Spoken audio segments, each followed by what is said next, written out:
insana illet getirten cılardan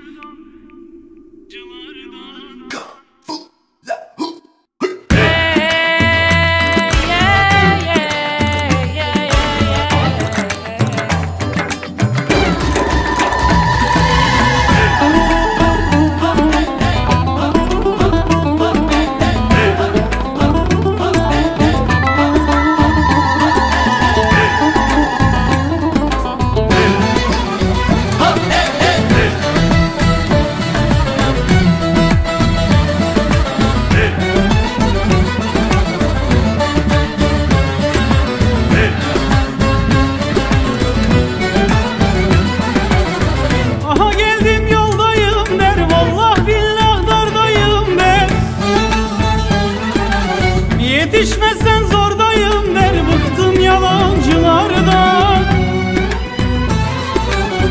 Pireye deve dedirten, insana illet getirten, ipe bile un serdirten, bıktım yalancılardan, bıktım yalancılardan, yalancılardan.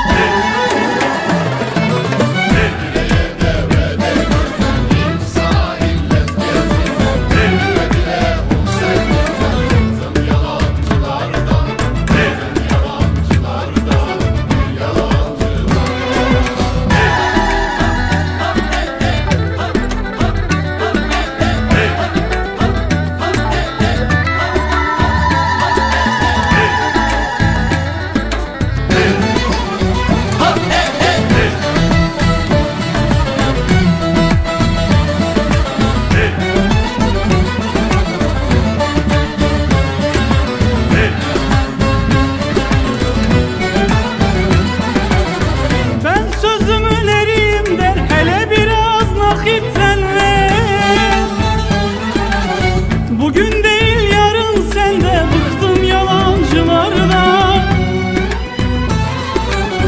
Ceviz kabına sığmayan, verdikçe gözü doymayan, anca yalandan anlayan, bıktım yalancılardan, bıktım yalancılardan, yalancılardan.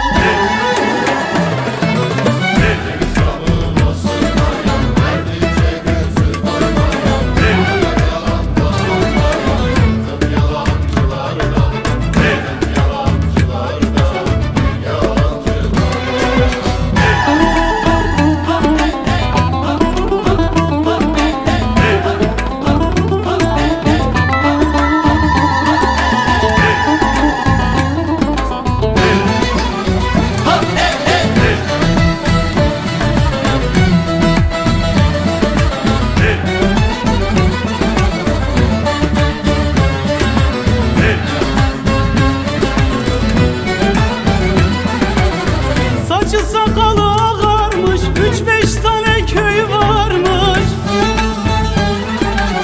Yine de eli dardaymış, bıktım yalancılardan.